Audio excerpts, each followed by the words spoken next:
మన టీవీ ప్రేక్షకులందరికీ స్వాగతం. ఈరోజు మనం ఇండస్ట్రీస్ అండ్ కామర్స్ డిపార్ట్మెంట్కి సంబంధించి శాంక్షన్ ఆఫ్ ఇన్సెంటివ్ సర్వీసెస్ మొత్తం శాంక్షన్ ఆఫ్ ఇన్సెంటివ్ సర్వీసెస్ పావలా వడ్డీ అని అట్లా డిఫరెంట్ ప్రోత్సాహకాలు ఇచ్చే సర్వీసెస్ గురించి ట్రైనింగ్ తీసుకుందామండి. ఈరోజు మనతో పాటు ట్రైనింగ్ ఇవ్వడానికి మా కొలీగ్ కిరణ్ మనతో పాటు ఉన్నారు.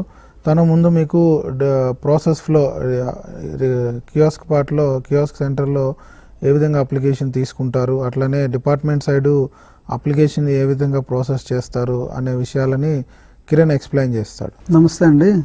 ఈరోజు మనం ఇండస్ట్రీస్కి సంబంధించినటువంటి డిపార్ట్మెంట్కి సంబంధించినటువంటి శాంక్షన్ ఆఫ్ ఇన్సెంటివ్స్లో టోటల్ 8 టైప్స్ ఆఫ్ సర్వీసెస్ ఉన్నాయండి. ఈ 8 టైప్స్ ఆఫ్ సర్వీసెస్ని మనం ఎలా యూజ్ చేసుకోవాలి, దేనికి ఎటువంటి రాయితీ ఇస్తారు అనేది మనం కియోస్క్ ఆపరేటర్ గుర్తుపెట్టుకోవాలి. మొదటగా మన శాంక్షన్ ఆఫ్ ఇన్సెంటివ్ స్టార్ట్ చేసిన తర్వాత 8 సర్వీసెస్లో ద ఫస్ట్ వన్ మనం దేని బేస్ చేసుకుని వాళ్ళకి రాయితీ పొందుతారు అనేది మనం చూస్తామండి. ఇక్కడ ఫస్ట్ స్క్రీన్ మీద చూపిస్తున్నట్టుగా మీకు ఈ ఇండస్ట్రీస్ని టైప్ ఆఫ్ ఎంటర్ప్రైజ్ కింద micro, small, medium, large and mega, so ఈ 5 టైప్స్ ఆఫ్ ఎంటర్ప్రైజెస్ ఉంటాయండి. సో ఏవి ఏ కేటగిరీలోకి వస్తాయి?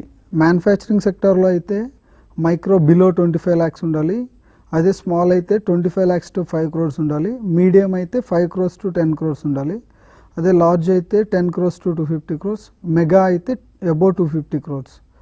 సో అలాగే సర్వీస్ సెక్టార్లో మైక్రో అయితే బిలో 10 lakhs, స్మాల్ అయితే 10 lakhs to 2 crores, మీడియం అయితే 2 crores to 5 crores, లార్జ్ అయితే అబౌవ్ 5 crores అండ్ మెగా అయితే ఈ మెగా అనే దానికి సర్వీస్ సెక్టార్లో సర్వీస్ పెట్టలేండి. సో ఇక్కడ మీకు ఇవన్నీ ఎందుకు మెన్షన్ చేస్తున్నామంటే ఆటోమేటిక్గా ఇవన్నీ వ్యాలిడేషన్ మీకు అప్లికేషన్ పార్ట్తో వస్తుందండి. ఒకవేళ ఇన్ కేసు అప్లికెంట్ ఎవరైతే వచ్చినారో వాళ్ళ డీటెయిల్స్ ఇవ్వగానే మీకు ప్లాంట్ అండ్ మిషనరీ బేస్ చేసుకుని ఆ వ్యాలిడేషన్స్ అనేది మేము పెట్టడం జరిగింది. మీకు ఏంటంటే ఇవి ఇన్ఫర్మేషన్ కోసం అనేది మేము చెప్తున్నాం. మీరు ఎక్కడ వాల్యూస్ ఇన్సర్ట్ చేయాలి అవసరం లేదు. మీరు ఎప్పుడైతే ఆటోమేటిక్గా వాల్యూ ఇన్సర్ట్ చేస్తారో బేస్డ్ ఆన్ వాల్యూ ప్రకారం ఆటోమేటిక్గా మీకు అది టైప్ ఆఫ్ ఎంటర్ప్రైజ్ అనేది అప్లికేషనే మీకు ఆటోమేటిక్గా ఇస్తుంది. సపోజ్ మీరు మ్యానుఫ్యాక్చరింగ్ సెక్టార్లో 20 lakhs అని తీసుకుంటే కనుక మీకు టైప్ ఆఫ్ ఎంటర్ప్రైజ్ మైక్రో అని చూపిస్తుంది. అదే మీరు మ్యానుఫ్యాక్చరింగ్ సెక్టార్లో 32 lakhs అని తీసుకుంటే కనుక స్మాల్ ఎంటర్ప్రైజ్ అని చూపిస్తుంది. అంటే ఆటోమేటిక్గా మేము ఈ అప్లికేషన్లో బేస్డ్ ఆన్ ఇండస్ట్రీస్ డిపార్ట్మెంట్ వారు ఇచ్చిన గైడ్లైన్స్ ప్రకారం మేము ఆటోమేటిక్గా మీకు ఆ ఎంటర్ప్రైజ్ అనేది పాపప్ చేయడం జరిగిందనమాట. సో దీని గురించి మీరు ప్రత్యేకంగా ఇది ఏ టైప్ ఆఫ్ ఎంటర్ప్రైజు ఏంటనేది మీరు తెలుసుకోవాల్సిన అవసరం ఉండదు. మీరు ఇచ్చిన వాల్యూస్ ప్రకారం ఆటోమేటిక్గా ఆ వాల్యూ అనేది ఇక్కడ ఇన్సర్ట్ చేయడం జరుగుతుంది అనమాట. నెక్స్ట్ వన్ వచ్చేసి ఇక్కడ సర్వీస్ ఫ్లో ఎలా ఉంటుంది. ఫస్ట్ మనం కియోస్క్ ఆపరేటర్ దగ్గరకు వచ్చిన తర్వాత కియోస్క్ ఆపరేటర్ ఆ 8 సర్వీసెస్లో ఏదో ఒక సర్వీస్ని సెలెక్ట్ చేసుకుని అప్లికేషన్ ఫిల్ చేయగానే అప్లికేషన్ అనేది జనరల్ మేనేజర్ గారికి వెళ్ళడం జరుగుతుందండి. ఆయన దగ్గరికి వచ్చిన తర్వాత అక్కడి నుంచి అది మైక్రో అయితే కనుక ఇన్ కేస్ ఆఫ్ ఎంటర్ప్రైజ్ అయితే మైక్రో అయితే కనుక ఐదర్ జిఎం గారే అప్రూవ్ కానీ రిజెక్ట్ చేయడం కానీ జరుగుతుంది. లేదు మోర్ దెన్ మైక్రో కాకుండా వేరే ఏవైతే ఉన్నాయో ఎంటర్ప్రైజెస్ ఆ ఎంటర్ప్రైజెస్ ఇవన్నీ కూడా జిఎం గారి దగ్గర నుంచి జేడీ గారికి ఫార్వర్డ్ అవుతాయి. ఎప్పుడైతే జేడీ గారికి ఫార్వర్డ్ అవుతాయో జేడీ గారు స్టేట్ లెవెల్ కమిటీకి పంపేయడం జరుగుతుంది. స్టేట్ లెవెల్ కమిటీలో తీసుకునే నిర్ణయం ప్రకారం ఐదర్ ఏదైతే ఇన్సెంటివ్ ఉందో అది అప్రూవ్ చేయాలా రిజెక్ట్ చేయాలా అనేది జేడీ గారు నిర్ణయం తీసుకుంటారండి. సో మళ్ళీ ఒకసారి క్లియర్గా చెప్తాండి. కియోస్కో నుంచి జిఎం దగ్గరికి వస్తుంది. జిఎం దగ్గర ఐదర్ మైక్రో అయితే కనుక జిఎం గారే అప్రూవ్ కానీ రిజెక్ట్ చేయడం కానీ జరుగుతుంది. ఇన్ కేస్ ఆఫ్ మైక్రో కాదు వేరే ఏవైతే ఎంటర్ప్రైజెస్ ఉన్నాయో వాటిలన్నింటికీ జేడీ గారికి రిక్వెస్ట్ పోతుంది. జేడీ గారు స్టేట్ లెవెల్లో ఆ రిక్వెస్ట్లన్నింటినీ పెట్టి దానికి ఒక అప్రూవల్ తీసుకున్నాక ఐదర్ అప్రూవ్ కానీ రిజెక్ట్ చేయడం కానీ జరుగుతుంది అనమాట. సో మొదటిగా మనం ఏవైతే ఈ 8 సర్వీసెస్ అనుకుంటున్నామో పావలా వడ్డీ, cleaner production measures, skill upgradation, ISO BAS certification, power cost reimbursement, sales tax reimbursement, stamp duty, land cost, land conversion charges, mortgage duty, investment subsidy, ఈ 8 టైప్స్ ఆఫ్ సర్వీసెస్ కోసం ఇండస్ట్రియస్ పీపుల్ ఎవరైతే ఉన్నారో మీ సేవా సెంటర్స్కి approach అవ్వడం అనేది జరుగుతుంది. So మీకు ఇవి స్క్రీన్లో ఇక్కడ ఎప్పుడైతే కియోస్కో లాగిన్లోకి వెళ్తారో లాగిన్ అయిన తర్వాత ఇండస్ట్రియల్ డిపార్ట్మెంట్ మీద మీరు క్లిక్ చేయగానే శాంక్షన్ ఆఫ్ ఇన్సెంటివ్స్ అని ఒక లింక్ కనిపిస్తుంది అన్నమాట. శాంక్షన్ ఆఫ్ ఇన్సెంటివ్స్ లింక్ మీద క్లిక్ చేయగానే మీకు స్క్రీన్ అనేది కనిపిస్తుంది. ఈ స్క్రీన్లో మీరు incentive applied for a service కోసం అప్లై చేస్తున్నారు, పైన చెప్పిన 8 కేటగిరీస్లో ఆ 8 సర్వీసెస్లో ఏ సర్వీస్కి అప్లై చేస్తున్నారు అనేది మీరు ఇక్కడ సెలెక్ట్ చేసుకోవాలి. సెలెక్ట్ చేసుకున్నాక ఎంటర్ప్రైజెస్ డీటెయిల్స్ ఇవ్వాలి. అలాగే లొకేషన్ ఆఫ్ ఎంటర్ప్రైజ్, ఏ ఏరియాలో ఉంది లొకేషన్, ఆ లొకేషన్ని బేస్ చేసుకుని అప్లికేషన్ అనేది రూటింగ్ అవ్వడం జరుగుతుంది జిఎం గారికి. సపోజ్ మీకు నెక్స్ట్ వన్ వచ్చేసి అడ్రస్ ఫర్ కమ్యూనికేషన్. ఈ అడ్రస్ ఫర్ కమ్యూనికేషన్లో ఏంటంటే ఒకవేళ ఎంటర్ప్రైజ్ ఒక ప్లేస్లో ఉంటుంది, కానీ ఆ ఓనర్ కానీ ఆ మేనేజింగ్ పార్ట్నర్ కానీ ఎవరైతే ఉంటారో కమ్యూనికేషన్ అడ్రస్ వేరే చోట ఉంటుంది. సో ఇక్కడ మా వ్యాలిడేషన్ ఏంటంటే ఎంటర్ప్రైజ్ అడ్రస్ ఏదైతే ఉందో దాన్ని బేస్ చేసుకుని ఆ పర్టికులర్ జిఎం గారికి అప్లికేషన్ అనేది రూట్ అవ్వడం జరుగుతుంది అనమాట. నెక్స్ట్ వన్ ఈస్ ఇక్కడ క్లియర్గా సర్వీస్ స్పెసిఫిక్ డీటెయిల్స్ కూడా ఇవ్వాలండి. ఇందులో సెక్టారు, లైన్ ఆఫ్ యాక్టివిటీ, ఏం సెక్టార్ ఉన్నాయి ఆ డీటెయిల్స్ అన్నీ ఇక్కడ ఇవ్వాలి. Next capacity, amount and investment on land, investment on building, investment on plant and machinery, ఈ డీటెయిల్స్ అన్ని ఇవ్వగానే మీకు ఆటోమేటిక్గా మీకు లెఫ్ట్ సైడ్లో చూపిస్తున్నట్టు నేచర్ ఆఫ్ ఎంటర్ప్రైజ్ అనేది ఆటోమేటిక్గా మీకు నేను ఫస్ట్లో చెప్పినట్టుగా ఇక్కడ పాపప్ అవుతుంది అనమాట. సో నెంబర్ ఆఫ్ ఎంప్లాయీస్, ఒకవేళ ఆ ఎంటర్ప్రైజ్ కింద ఎంతమంది ఎంప్లాయీస్ ఉన్నారు, ఆ ఎంతమంది ఎంప్లాయీస్ అనేది అక్కడ డీటెయిల్స్ రాయాలి. ఇంకొకటి IEM, EM, IL and LOP, LQI అని ఒక నెంబర్ ఉంటుంది. అది అప్లికెంట్ ఎవరైతే వస్తారో వాళ్ళే ఈ అప్లికేషన్ ఫిల్ చేసుకొస్తారు కాబట్టి ఆ నెంబర్ కూడా ఇక్కడ ఎంటర్ చేయాలి. వీటితో పాటుగా ఎవరైతే అప్లికెంట్ వస్తారో applicant details and the documents list. ఇక్కడ మన డాక్యుమెంట్స్ లిస్ట్ ఏమి ఇవ్వాలంటే మీ సేవా అప్లికేషన్ ఫామ్ ఒకటి, అలాగే డిపార్ట్మెంట్ అప్లికేషన్ ఫామ్ ఒకటి. ఈ రెండు ఫామ్స్ స్కాన్ చేసుకుంటూ అప్లోడ్ చేసి మీరు షో పేమెంట్ అని కొట్టగానే మీకు కన్ఫర్మేషన్ చేసుకుంటూ రిసిప్ట్ అనేది జనరేట్ అవ్వడం జరుగుతుందండి. సో టోటల్ ఒక విత్ ఇన్ 30 డేస్లో మీకు డెలివరీ టైప్ అనేది ఉన్నది. సో ఎప్పుడైతే ఈ రిసిప్ట్ అనేది వచ్చిన తర్వాత నెక్స్ట్ ఇది ప్రాసెసింగ్ పార్ట్లోకి వెళ్తాయండి. ప్రాసెసింగ్ పార్ట్లో మన ఎవరైతే జిఎం గారు లాగిన్ అవుతారో జిఎం గారికి లెఫ్ట్ కార్నర్లో స్క్రీన్ మీద అప్లికేషన్ ప్రాసెసింగ్లో శాంక్షన్ ఆఫ్ ఇన్సెంటివ్స్ రిక్వెస్ట్లు కనిపిస్తాయి. ఏవైతే రిక్వెస్ట్ మీద క్లిక్ చేస్తారో క్లిక్ చేయగానే ప్రతి శాంక్షన్ ఆఫ్ ఇన్సెంటివ్ యొక్క సర్వీస్ టైపు ఇక్కడ మన స్క్రీన్లో చూపిస్తున్నట్టు ఇన్వెస్ట్మెంట్ సబ్సిడీ ఉన్నదండి. అలా 8 టైప్స్లో ఏవేవి టైప్స్ ఉన్నాయో వాటిని క్లిక్ చేసుకుంటూ మీకు స్టేటస్లో ఆల్రెడీ తెలుసు ఆల్ అంటే ఏంటి, నాట్ వ్యూడ్ అంటే ఏంటి, ఓపెన్ అంటే ఏంటి. సో ఫస్ట్గా వాళ్ళు చేసేది ఏంటంటే నాట్ వ్యూడ్ అనే స్టేటస్ క్లిక్ చేసుకుని గెట్ డీటెయిల్స్ కొడతారు. అంటే ఏవైతే అప్లికేషన్స్ వచ్చి రీచ్ అయినాయో ఇంకా వాటి మీద ఎటువంటి యాక్షన్ తీసుకోకుండా ఓపెన్ చేయకుండా ఉన్నా అవన్నీ నాట్ వ్యూడ్ స్టేటస్లో ఉంటాయి.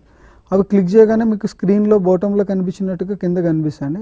అప్పుడు ఆ అప్లికేషన్ నెంబర్ మీద క్లిక్ చేయగానే మీకు అప్లికేషన్ ఏదైతే ఫిల్ అయ్యిందో అప్లికేషన్ అంతా మీకు ఇక్కడ మనం ఏదైతే అప్లికేషన్ ఫిల్ చేస్తామో సేమ్ అప్లికేషన్ ఇక్కడ డీటెయిల్స్ అనేవి ఇక్కడ మన జిఎం గారు లాగిన్లో కనిపిస్తాయి అన్నమాట. సో ఎప్పుడైతే ఇది మైక్రో అయితే కనుక జిఎం గారే ఐదర్ ఇవన్నీ వెరిఫై చేసుకుంటూ అప్రూవ్ కానీ రిజెక్ట్ చేయడం కానీ జరుగుతుంది. సో ఇన్ కేస్ ఆఫ్ ఇది మైక్రో కాదు అంటే కనుక రిమార్క్స్ రాసుకుంటూ జేడీ గారికి ఫార్వర్డ్ చేయడం అనేది జరుగుతుంది అన్నమాట. ఎప్పుడైతే ఫార్వర్డ్ టు జేడీ కొడతారో అప్డేటెడ్ సక్సెస్ఫుల్ అని వస్తుంది. ఐదర్ అప్రూవ్ చేస్తే అప్రూవ్ అవుతుంది, లేదంటే రిజెక్ట్ అయితే రిజెక్ట్ అవుతుంది. ఈ కేసులో ఏంటంటే మీకు ఇది మైక్రో కాదు కాబట్టి ఫార్వర్డ్ టు జేడీ అనే ఆప్షన్ కనిపిస్తుంది అన్నమాట. ఇక్కడ జిఎం గారు ఏం చేశారంటే ఫీల్డ్ ఇన్స్పెక్షన్ రిపోర్ట్ అని ఉంది, కానీ ఫీల్డ్ ఇన్స్పెక్షన్ రిపోర్ట్ని బ్రౌజ్ చేస్తూ అటాచ్ చేసి ఆ రిపోర్ట్ని కూడా జేడీ గారికి పంపించడం జరుగుతుంది. సో ఇప్పుడు జిఎం గారు లాగిన్ అయిన తర్వాత నెక్స్ట్ జేడీ గారు లాగిన్లో same sanction of incentives reports కనిపిస్తాయి. ఆ రిక్వెస్ట్ల మీద క్లిక్ చేయగానే సేమ్ నాట్ వ్యూవర్డ్ స్టేటస్ చూసుకుంటూ అప్లికెంట్ని క్లిక్ చేశారు. సో నాట్ వ్యూవర్డ్ కానీ ఫార్వర్డ్ బై జిఎం అని కానీ ఉంటాయి. ఫార్వర్డ్ బై జిఎం మీద క్లిక్ చేసి ఏవైతే వచ్చినాయో అప్లికేషన్స్ వాటిలన్నింటినీ క్లిక్ చేస్తారు. ఒకటైతే అప్లికేషన్ నెంబర్ మీద క్లిక్ చేయగానే ఏవైతే అప్లికెంట్ పెట్టాడో అప్లికెంట్ డీటెయిల్స్, ఆ enterprise details, location of enterprise, address for communication, service specific details, applicant details and documents ఏవైతే అటాచ్ చేశారో అవన్నీ, ప్లస్ జిఎం గారి యొక్క వెరిఫికేషన్స్ ఆర్ ప్రొసీడింగ్ డాక్యుమెంట్స్ ఏవైతే అటాచ్ చేశారో ఆ డాక్యుమెంట్ కూడా కనిపిస్తుంది. సో వీటిలన్నింటినీ బేస్ చేసుకుని జిఎం గారి దగ్గర నుంచి వచ్చిన డీటెయిల్స్ అన్ని చూసుకుని ఐదర్ జేడీ గారు దాన్ని వెరిఫై చేసుకుంటూ అప్రూవ్ చేయాలా రిజెక్ట్ చేయాలా అనేది చేయడం అనేది జరుగుతుందండి. కియాస్క్ పార్ట్లో ఏ విధంగా రిక్వెస్ట్ తీసుకోవాలి, అట్లనే డిపార్ట్మెంట్ సైడ్ అప్లికేషన్ని ఏ విధంగా ప్రాసెస్ చేయాలనేది చూసామండి. ఈ సర్వీసెస్ ఇంకా ప్యారలల్ ట్రాన్సాక్షన్స్ డిపార్ట్మెంట్ వాళ్ళు ఆపలేదు కాబట్టి ఇంకా మీ సేవకి అంత ఎక్కువగా రావట్లేదు. రీసెంట్గా డిపార్ట్మెంట్ కూడా డెసిషన్ తీసుకుంది, త్వరలో ఇది మీ సేవలో కంప్లీట్గా స్టార్ట్ చేద్దామని. అవి త్వరలో ఒక 1 వీక్లో డిపార్ట్మెంట్ వాళ్ళు ప్యారలల్ ట్రాన్సాక్షన్స్ ఆపేసినప్పుడు మీ సేవకు కూడా ఇవి అప్లికెంట్స్ అనేది మీ సేవకు రావడం జరుగుతుంది. ముందుగా మనతో పాటు డిపార్ట్మెంట్ నుంచి శ్రీ తులసిరామ్ గారు మనతో పాటు ఉన్నారు. తను ఎంఏఓ అగ్రికల్చర్ ఆఫీసర్గా వర్క్ చేస్తున్నారు. తను డిపార్ట్మెంట్ గురించి వాళ్ళు మీ సేవల ఆఫర్ చేసే సర్వీసెస్ గురించి ముందుగా కొంత ఎక్స్ప్లెయిన్ చేస్తారు. అందరికీ నమస్కారం అండి. మనము మీ సేవ ద్వారా వ్యవసాయం సంబంధించి కొన్ని సర్వీసెస్ ప్రారంభించడం జరిగింది. మొదటి దశలో మనము ఇది రాయితీపై విత్తనాల సబ్సిడీ కూడా మనం స్టార్ట్ చేయడం జరిగింది. అదేవిధంగా పంట బీమా పథకాలు, ఈ రెండు కూడా మనము మీ సేవ ద్వారా ఈ నెల 1వ తేదీన స్టార్ట్ చేయడం జరిగింది. దీంట్లో భాగంగా ఏంటంటే రైతు వ్యవసాయ అధికారి కానీ లేదంటే ఇంకో అగ్రోస్ కానీ ఏదో డీలర్ దగ్గర ఆధారపడకుండా మీ సేవలో కూపన్ పొందడానికి అవకాశం ఉంది. అదేవిధంగా వాళ్ళకి ఏ విత్తనం కావాలో అది ముందే వాళ్ళు కూపన్ తీసుకోవడం ద్వారా మాకు కూడా సప్లై ఎలా చేయాలనేది మాకు ఈజీగా ఉంటుంది. రైతులు కూడా ఈ ప్రభుత్వం ద్వారా వచ్చే సబ్సిడీని పొందవచ్చు. అదేవిధంగా ఇంకోటి పంట బీమా పథకం అండి. ఇది చాలా ముఖ్యమైనది. ఎందుకంటే ఇంతకుముందు మనం చూసాము చాలాసార్లు బ్యాంకర్స్ చుట్టూ తిరగడము డీడీస్ కోసము, అదేవిధంగా టైమ్లీ మనకు తెలియకపోవడం వల్ల చాలా ఇబ్బందులు గురయ్యేవాళ్ళం రైతులు. ఇప్పుడు రైతులు నేరుగా తమ దగ్గరలో ఉన్న మీ సేవ ద్వారా ఇన్సూరెన్స్ బీమా చెల్లింపు సకాలంలో చేయగలుగుతారు. ఇంకోటి ఇప్పుడు 2వ దశలో వ్యవసాయ యాంత్రీకరణ పథకం కూడా మనం మొదలుపెట్టడానికి ప్రయత్నం చేస్తున్నాము. అది కూడా ఈ వారం 10 రోజులలో స్టార్ట్ అయిపోతుంది. దీంట్లో భాగంగా ఏంటంటే ప్రతి రైతు కూడా మీ సేవ ద్వారా ఈ యాంత్రీకరణ సంబంధించి వాళ్ళు బుక్ చేసుకోవచ్చు. అదేవిధంగా వాళ్ళకి సకాలంలో ఈ యంత్రాలు ఏవైనా వ్యవసాయ యంత్రాలన్నీ కూడా పొందవచ్చు. ఇంకోటి గవర్నమెంట్ సర్వీసెస్లో భాగంగా మన dealers, fertiliser, pesticide, seed licence dealers ఏదైతే ఉన్నారో వీరికి కూడా మనం లైసెన్స్ ఆల్రెడీ ఆన్లైన్లో అందించడం జరుగుతుంది. దాన్ని మనము మీ సేవలో ఇంటిగ్రేట్ చేయడం జరుగుతుంది. దాని ద్వారా ఏంటంటే ప్రతి డీలర్ కూడా మీ సేవ ద్వారా వచ్చి ఎవరైనా కొత్తగా లైసెన్స్ కావాలన్న వాళ్ళు కూడా మీ సేవ ద్వారా వచ్చి లైసెన్స్ పొందవచ్చు. ఇవన్నీ కూడా మనం టైమ్లీ సర్వీసెస్ కోసము మనం ప్రయత్నం చేస్తున్నాము. ముఖ్యంగా రాయితీ పథకం విత్తనాలు సంబంధించి చాలా ఎక్కువ రైతులు వచ్చే అవకాశం ఉంది కాబట్టి మనము సర్వీసెస్ చాలా ఫాస్ట్గా చేయగలిగితే దీంట్లో సక్సెస్ అవుతాము. మీకు దీనికి సంబంధించి ఏదైనా డౌట్స్ ఉంటే కూడా మీ సేవ వాళ్ళు ఉన్నారు, మేము డిపార్ట్మెంట్ నుంచి మేము కూడా మీకు నివృత్తి చేయడానికి ఉన్నాం. డిపార్ట్మెంట్ సైడ్ నుంచి కియోస్క్ ఆపరేటర్లో రిక్వెస్ట్లు ఏ విధంగా తీసుకోవాలి, అట్లానే డిపార్ట్మెంట్ సైడ్ ప్రాసెస్ ఏ విధంగా చేసుకోవాలనేది కూడా మనం ఈరోజు ట్రైనింగ్ భాగంలో చూసుకుందాము. మనతో పాటు ఉన్న కొలీగ్ కిరణ్ మీకు ఆ 2 సర్వీసెస్, క్రాప్ ఇన్సూరెన్స్ సంబంధించి అట్లనే సబ్సిడీ సీడ్ సంబంధించి సర్వీసెస్ గురించి ప్రాసెస్ ఫ్లోస్ మీకు ఎక్స్ప్లెయిన్ చేస్తాను. నమస్తే అండి. ఇవాళ మనం అగ్రికల్చర్ డిపార్ట్మెంట్ సంబంధించి crop insurance and subsidised seed distribution గురించి తెలుసుకుందాం. సో మనం ఇదివరకు చెప్పుకున్నట్టుగా క్రాప్ ఇన్సూరెన్స్కి ఏంటంటే ఎవ్రీ సీజన్లో 1 మంత్ అనేది లిమిట్ ఉంటుంది అనమాట. So based on department base చేసుకుని 1 మంత్ నుంచి ఇంకా ఎక్స్టెన్షన్ అన్న చేయొచ్చు. మనకి ఈ మంత్లో అయితే జూలై 31 వరకు లాస్ట్ డేట్ అనేది మనకి తెలియడం అనేది. సో ఈ క్రాప్ ఇన్సూరెన్స్ సర్వీస్ ఏంటంటే మొదటిగా మనం ఎవరైతే రైతు ఉంటాడో రైతు వచ్చి అప్లికేషన్ పెట్టుకున్న వెంటనే ఆ అప్లికేషన్ అనేది ఎంఏఓ గారికి వెళ్ళడం జరుగుతుందండి. ఎంఏఓ గారు ఏం చేశారంటే పెట్టుకున్న దరఖాస్తు ఒరిజినలా కాదా, లేదంటే ఆయన ఏమన్నా మార్పింగ్లు ఏమైనా చేశారో వెరిఫై చేసుకుంటూ ఆయన ఒక అథెంటికేషన్ పర్సన్ కింద ఉంటారనమాట.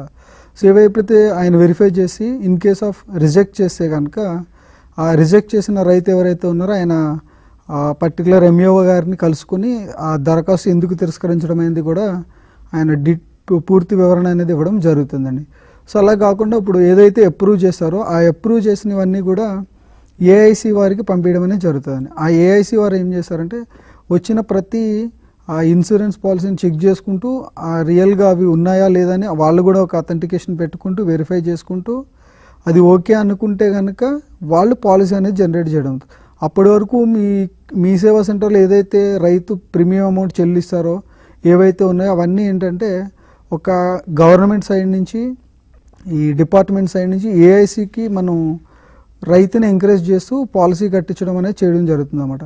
సో ఇక్కడ మనకి క్లియర్గా డిస్క్లైమర్లో కూడా రాయడం జరుగుతుంది. ఎప్పుడైతే అది మనకి కన్ఫర్మేషన్ అవుతుందో ఏఐసి వారి నుంచి కన్ఫర్మేషన్ వస్తుందో అప్పుడే ప్రీమియం అనేది యాక్సెప్ట్ చేయడం అనేది జరుగుతుంది అన్నమాట. సో ఇందులో మనం భాగంగా క్రాప్ ఇన్సూరెన్స్ టెక్నికల్ ఫ్లో ఎలా ఉంటుంది, కియోస్కో దగ్గర ఏమేమి తీసుకోవాలి అండ్ కియోస్కో దగ్గర నుంచి ఎంఏఓ గారి దగ్గరికి వెళ్ళిన తర్వాత ఆయన ఎలా వెరిఫై చేస్తారు, అక్కడి నుంచి ఏఐసికి వెళ్తాయి, అవన్నీ మనం ఇప్పుడు త్రూ అవుట్ ప్రజెంటేషన్ ద్వారా తెలుసుకుందామండి. సో ఫస్ట్ మీకు స్క్రీన్లో చూపిస్తున్నట్టుగా టోటల్ 2 సర్వీసెస్లో క్రాప్ ఇన్సూరెన్స్లో మీకు ఇక్కడ డిస్క్లైమర్ అనేది కంపల్సరీగా మేము తెలుగులోనే ఇవ్వడం జరిగిందండి. ఎందుకంటే రైతుకి తెలుగులో చదువుకొని దాని యొక్క అర్థం చేసుకునేలాగా. సో మీరు కూడా వాళ్ళని ఎడ్యుకేట్ చేయాలి. ఎవరైతే మీ సేవ ఆపరేటర్లు ఉన్నారో వాళ్ళని ఎడ్యుకేట్ చేయాలి. మీరు మాకు ఇక్కడ పేమెంట్ చేస్తున్నారంటే ప్రీమియం అయిపోయినట్టు కాదు, వెరిఫికేషన్స్ అన్నీ అయిన తర్వాత ప్రీమియం అయినట్టు చెప్పాలి. ఇంకోటి మీరు గుర్తుపెట్టుకోవాల్సింది ఏంటంటే ఎవరైతే నాన్ లోని ఫార్మర్స్ ఉంటారో వాళ్ళు మాత్రమే ఈ క్రాప్ ఇన్సూరెన్స్ ప్రీమియంకి అప్లై చేసుకుంటారు అన్నమాట. ఫస్ట్ మీరు అథెంటికేట్ చేయాల్సింది వాళ్ళు ఒక ప్రొసీడింగ్స్ అనేవి ఎంఏఓ గారి దగ్గర నుంచి తెచ్చుకుంటారు. ఆ ప్రొసీడింగ్స్ తెచ్చిన డీటెయిల్స్ మీకు ఇస్తున్న డాక్యుమెంట్స్ ఒకటే ఉన్నాయా లేదా మీరు ఫస్ట్ అథెంటికేట్ చేసుకోవాలి. ఎప్పుడైతే అవి వెరిఫై చేసుకుంటూ అవి ఓకే అనుకుంటే మీరు అప్లికేషన్ అనేది క్లిక్ చేసి స్టార్ట్ చేయాలన్నమాట. మీరు ఎప్పుడైతే అప్లికేషన్ క్లిక్ చేస్తారో మీకు అగ్రికల్చర్ డిపార్ట్మెంట్లో క్రాప్ ఇన్సూరెన్స్ అనే లింక్ ఉంటుంది. సో దాని మీద క్లిక్ చేయగానే మీకు farmer and land holding details ఇక్కడ మెన్షన్ చేయాలన్నమాట. సో ఫార్మర్ యొక్క డీటెయిల్స్, ఫార్మర్ యొక్క నేము, ఆ farmer address, contact number, so ఇవన్నీ ఇవ్వడం జరుగుతుంది. సో దీంతో పాటుగా మీరు ఏవైతే ల్యాండ్ ఎక్స్టెంట్ ఎంత ఉన్నది ఈ డీటెయిల్స్ అన్ని ఇవ్వడం వల్ల ఆటోమేటిక్గా రైతు యొక్క కేటగిరీ ఏంటనేది స్మాల్ ఫార్మరా, మార్జినల్ ఫార్మరా, బిగ్ ఫార్మరా అనేది ఆటోమేటిక్గా మీకు అక్కడ జనరేట్ అవ్వడం అనేది జరుగుతుంది అనమాట. సో వీటితో పాటు ల్యాండ్ హోల్డింగ్ డీటెయిల్స్, పట్టాదారు పాస్బుక్ డీటెయిల్స్ ఇవన్నీ ఇచ్చుకుంటూ నెక్స్ట్ ఏం చేయాలంటే ద క్రాప్ సోయింగ్ డీటెయిల్స్, ఏ రోజునైతే మీరు సోయింగ్ వేయాలనుకుంటున్నారు, నేమ్ ఆఫ్ ది క్రాప్ ఏంటి, ఎంత ఏరియాలో వేయాలనుకుంటున్నారు, ఈ నెక్కర్స్లోనే ఇవ్వడం జరుగుతుందండి ఇక్కడ. అండ్ సీజన్, ఖరీఫ్కి చేస్తున్నారా, రబీకి చేస్తున్నారా, ఏ సీజన్కి చేస్తున్నారు, ఈ మామూలు డీటెయిల్స్ అన్నీ ఫిల్ చేసిన తర్వాత అటాచ్మెంట్స్లో మన యొక్క మీ సేవ అప్లికేషన్ ఫామ్ ఒకటి and proposal from signed by MAO or VRO, ఏదైతే ఎంఏఓ గారు కానీ విఆర్ఓ గారు కానీ ఇచ్చిన ప్రొసీడింగ్స్ ఉన్నాయో వాటిని తీసుకుని మీరు స్కాన్ చేసి పెట్టాలి. సో దాంతోపాటుగా రైతు దగ్గర పట్టాదారు పాస్బుక్ కానీ లేదంటే ఎల్ఈసి కార్డు కానీ లేదా డీఫామ్ పట్టా కానీ తీసుకుని పెట్టాలి. సో వీటితో పాటుగా మీరు ఇవ్వాల్సింది ఏంటంటే బ్యాంక్ పాస్బుక్, ఇందులో బ్యాంక్ పాస్బుక్ కూడా అప్లోడ్ చేయాలండి. ఇంకొకటి మీకు ఈ డీటెయిల్స్ ఎంటర్ చేసేటప్పుడు బ్యాంక్ యొక్క నేము, బ్యాంకు అకౌంట్ నెంబరు అవి మీరు చాలా జాగ్రత్తగా బుక్లో చూసుకుని దాన్ని బేస్ చేసుకుని మీ డీటెయిల్స్ అనేవి ఎంటర్ చేయడం అనేది ఇంపార్టెంట్. నెక్స్ట్ వచ్చేసి ఇవన్నీ అప్లోడ్ చేయగానే మీకు షో పేమెంట్ డీటెయిల్స్ కొడతారు. ఎప్పుడైతే షో పేమెంట్ కొట్టగానే మీకు ఆటోమేటిక్గా ప్రీమియం అనేది మీకు క్యాలిక్యులేట్ అయి కనిపిస్తుంది. సో మీరు ఇక్కడ ప్రీమియం అమౌంట్ మీరు మార్పు చేయడానికి కానీ ఏమి ఉండదు అనమాట. ఈ ప్రీమియం అమౌంట్ కూడా ఏఐసి వారు ఇచ్చిన మాస్టర్స్ ప్రకారం వాళ్ళు ఏదైతే క్రాప్ వేస్తున్నారో ఏ క్రాప్కి ఎంత ప్రీమియం చెల్లించాలి, ఎంత ఎక్స్టెంట్కి ఎంత ప్రీమియం చెల్లించాలి, ఆ ఏఐసి వారి రూల్స్ ప్రకారం మేము ఇక్కడ మొత్తం ఇన్సర్ట్ చేయడం అనేది జరిగిందనమాట. దాన్ని బేస్ చేసుకుని మీకు ఇక్కడ ప్రీమియం అమౌంట్ అనేది రావడం జరుగుతుంది. ఒకసారి మీరు కన్ఫర్మేషన్ పేమెంట్ చేయగానే మీకు ఒక రిసిప్ట్ అనేది జనరేట్ అవుతుంది. సో మీకు స్క్రీన్లో చూపించే రిసిప్ట్ ప్రకారం ఆ రిసిప్ట్ జనరేట్ అయిన తర్వాత సో విత్ ఇన్ 2 వర్కింగ్ డేస్లో ఆ రిక్వెస్ట్ డేట్ నుంచి మీకు ఎంఏఓ గారి దగ్గర నుంచి ప్రొసీడింగ్స్ అనేవి జరుగుతాయి అన్నమాట. ఐదర్ వెరిఫికేషన్ అయిన తర్వాత అప్రూవ్ కానీ రిజెక్ట్ కానీ. సో ఇప్పటి వరకు కియోస్కో గారి పార్ట్ ఇలా అయిపోతుంది. ఎప్పుడైతే కియోస్కో పార్ట్ కంప్లీట్ అవ్వగానే ఎంఏఓ గారి ప్రాసెస్లోకి వెళ్ళిన తర్వాత మనం ఫస్ట్ ఎంఏఓ గారి లాగిన్లో ఇక్కడ క్రాప్ ఇన్సూరెన్స్ రిక్వెస్ట్, ఎంఏఓ గారు లాగిన్ తర్వాత క్రాప్ ఇన్సూరెన్స్ రిక్వెస్ట్లు అనేవి కనిపిస్తాయి అనమాట. దాన్ని క్లిక్ చేయగానే ఎవరైతే రైతు పెట్టుకున్నాడో దాన్ని స్టేటస్ ఇక్కడ నాట్ వ్యూడ్ స్టేటస్లో పెట్టుకుంటూ క్లిక్ చేయగానే మీకు ఎంతమంది అయితే రైతులు పెట్టుకున్నారో ఆ మండలికి సంబంధించి ఆ డీటెయిల్స్ అన్నీ ఆ ఎంఏఓ గారికి కనిపించడం జరుగుతుంది. ఎంఏఓ గారు అప్లికేషన్ నెంబర్ మీద క్లిక్ చేయగానే రైతు ఏదైతే అప్లై చేసుకున్నాడో ఆ రైతు యొక్క డీటెయిల్స్ అన్నీ ఇక్కడ రావడం జరుగుతుంది. ఇక్కడికి ఎంఏఓ గారు చేసేది ఏంటంటే ఫార్మర్ ఇచ్చిన డీటెయిల్స్ కరెక్టే కదా, ఇంకొకటి ఆయన ఇచ్చిన ప్రొసీడింగ్స్ని వాళ్ళు జతపరిచారా లేదా, ఇచ్చిన దానికి ఏమైనా మార్పులు ఏమైనా చేశారా లేదంటే యాజ్ ఇట్ ఈజ్గా ఇచ్చారా, అది అథెంటికేషన్ వెరిఫై చేసుకుంటూ ఓకే మీరు ఇచ్చినవి కరెక్ట్గానే ఉన్నాయి, ఇతను ఎలిజిబుల్ అనుకుంటే కనుక ఆయన అప్రూవ్ చేయడం అనేది జరుగుతుంది. లేదు ఇతను ఇచ్చినవి ఎవరో పేరు మీద ఇస్తే వేరే వాళ్ళ పేరు మీద అప్లై చేయడం ఇలాంటివి కనుక వస్తే కనుక రిజెక్ట్ చేయడం అనేది జరుగుతుంది అన్నమాట. ఐదర్ అప్రూవ్ కానీ రిజెక్ట్ చేసుకుంటూ ఎంఏఓ గారు ప్రొసీడ్ చేయడం అనేది జరుగుతుంది. సో ఎప్పుడైతే మీకు అలా చేశారో ఇన్ కేస్ ఆఫ్ అప్రూవ్ అయితే కనుక రైతుకు ఒక ప్రొవిజనల్ రిసిప్ట్ అనేది రావడం జరుగుతుంది. ఈ ప్రొవిజనల్ రిసిప్ట్లో ఏముంటుందంటే ఆ రైతు యొక్క అడ్రస్సు, ఏదైతే బ్యాంక్ అకౌంట్ నెంబర్ ఇచ్చాడో బ్యాంక్ అకౌంట్ బేస్ చేసుకుని అకౌంట్ నెంబరు పట్టాదారు పాస్బుక్ నెంబర్ ఇవన్నీ ఇక్కడ మీకు ప్రొవిజనల్ రిసిప్ట్లో కనిపిస్తాయి. ఎందుకు మీకు క్లియర్గా బ్యాంక్ అకౌంట్ నెంబరు అవన్నీ కరెక్ట్గా రాయమన్నామంటే ఈ ప్రొవిజనల్ రిసిప్ట్లో మీరు ఏదైతే నెంబర్ ఇచ్చారో అదే నెంబర్ ఇక్కడ రావడం జరుగుతుంది. ఆ ప్రీమియం కూడా వ్యాలిడేట్ అయ్యేటప్పుడు ఇదే బ్యాంక్ అకౌంట్ నెంబర్ని బేస్ చేసుకుని ప్రీమియం అని రావడం జరుగుతుంది. ఇన్ కేస్ ఆఫ్ మీరు రాంగ్ అకౌంట్ నెంబర్ ఇచ్చినా లేదంటే అకౌంట్ నెంబర్ ఒకటి ఇచ్చి వేరే బుక్ ఒకటి స్కాన్ చేసి పెట్టినా ఇలాంటివన్నీ ఏమవుతాయంటే మీకు రిజెక్ట్ చేయడానికి గల కారణాలు అవే కనిపిస్తాయి అనమాట. సో అందుకని మీరు ఏం చేయాలంటే ఫస్ట్ టైం మీరు బ్యాంక్ బుక్ ఏదైతే ఇస్తున్నారో దాని బుక్లోని నెంబరు వాళ్ళు ఇచ్చే నెంబరు కరెక్ట్గా ఉందా లేదా వెరిఫై చేసుకోవాలి. అలాగే ఎల్ఈసి కార్డు కానీ పట్టాదారు పాస్బుక్ కానీ ఇచ్చినప్పుడు వాళ్ళు ఏనా కాదా అథెంటికేట్ చేసుకోవాలి. అవి కూడా కాకుండా ఇంకొకటి ప్రొసీడింగ్స్ ఎంఆర్ఓ గారి దగ్గర నుంచి వచ్చినాయా లేదా, ఆ వచ్చిన దాన్ని మీకు జతపరుస్తున్నారా లేదా ఇవి వెరిఫై చేసుకుంటూ మీరు ఆ అప్లికేషన్ అనేది ఫిల్ చేయాలి. సో ఎప్పుడైతే ఫిల్ చేస్తారో మనకి ఇక్కడ స్క్రీన్ మీద చూపించినట్టుగా ప్రొవిజనల్ రిసిప్ట్ అనేది జనరేట్ అవుతుంది. ఈ ప్రొవిజనల్ రిసిప్ట్ జనరేట్ అయిన తర్వాత ఇక్కడ మీకు ఇందాక చెప్పినట్టుగా డిస్క్లైమర్ అనేది ఇవ్వడం జరుగుతుంది. సో డిస్క్లైమర్ ఏంటంటే ఎప్పుడైతే ఈ ప్రొవిజనల్ రిసిప్ట్ వచ్చిందో ఈ ఎంఏఓ గారు ప్రొసీడింగ్స్ అనేవి ఈ ప్రీమియంని మనకి ఏఐసికి పంపించడం అనేది జరుగుతుంది అనమాట. ఏఐసి వారు మళ్ళీ అథెంటికేట్ చేసుకుంటూ దాన్ని ఐదర్ యాక్సెప్ట్ అయితే కనుక యాక్సెప్ట్ చేస్తారు, లేదంటే రిజెక్ట్ అయితే కనుక రిజెక్ట్ చేస్తారు.